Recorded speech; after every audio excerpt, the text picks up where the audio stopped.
My next guest was on campus that day. She also happens to not be a stranger to school shootings. Her high school in Southern California was put on lockdown in November of 2019 because it was so close to Saugus High School, where a 16-year-old shot 5 classmates, killing 2 before taking his own life. And we do want to bring in now Utah Valley University student Isabella Henao.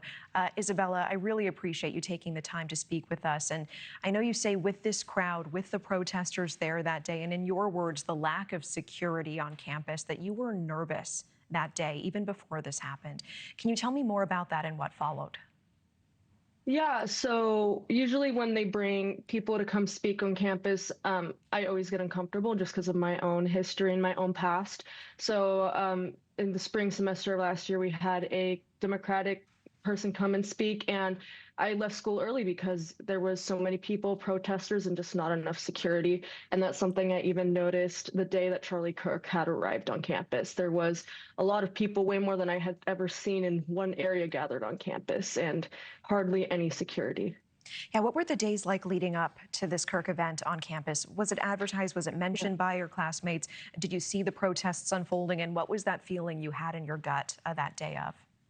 Yeah, I mean, it was a normal week leading up to it. The day that it happened, actually, prior to this happening, people were saying, "Hey, Charlie Kirk's going to be on campus. If make sure you don't get rage baited, so don't interact with him if you see him." It wasn't until the day that my boyfriend texted me and he was like, "Oh, Charlie Kirk's going to be on campus," that I realized that he was speaking. And it was just a normal day. Actually, that day I had woken up, and since the social media and internet is my career, I decided to film my day that day. And that just happened to be the day that, he got assassinated. So it was just like any other day until it happened. Until it wasn't. And did you actually hear the gunshot go off? Yes. So I was at the gym, and the gym is pretty close to the courtyard. In fact, you can see the second level of the courtyard from where I was at. And I was walking down to find a leg extension machine on the second floor, and I heard a pop. And that's when I looked over and I just saw people running through the building. Did you know in that moment it wasn't just a firecracker, it wasn't something else? Hmm. Yeah. Yeah. And I understand that you were on lockdown for a period of time after that. How was that going through this, given that you were in such close proximity to that high school shooting before? You were on lockdown in that incident and told the shooter was Hmm. on your campus, at that point in high school. What was it like to relive some of that trauma? Yeah.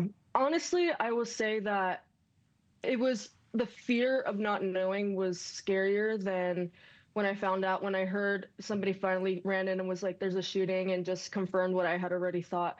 I went into action mode because having done it before, you start thinking logically. So we started running.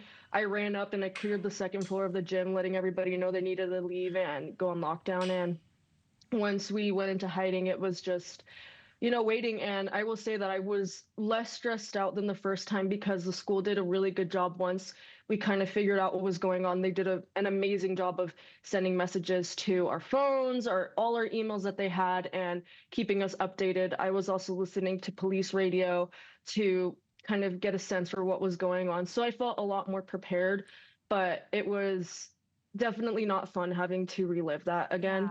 Yeah. And I'm sure there's the actual moment that it's all unfolding, and then there's the aftermath. And we live in this moment in time where the trauma of the gunshot wasn't just witnessed by the people near the stage or on campus. It's been repeated over and over again, disseminated to all of our phones, to millions of people in graphic detail on social media. How has it been for you to see this be the topic of national conversation this week? All the images, all the video. It's tough, having seen it, especially right after. The first thing I did was actually go on X because when we had our school shooting, that was the only place I could even get information at the time. So I was on X and immediately just footage of every angle. But the thing that was like really hard for me to see is actually I did a campaign for UVU, and on the mural behind him is a picture of me. So in a lot of these videos, I was friends and family sending it to me and being like, "Your face is behind him." And that was really hard for me to see and just think about, that my image is part of something so tragic now. And it was just tough because I get people were worried, but seeing that and also being in the moment was just horrible. Yeah, wishing you healing and all of the peace possible. And I appreciate you speaking about this. Isabella Henao, thank you.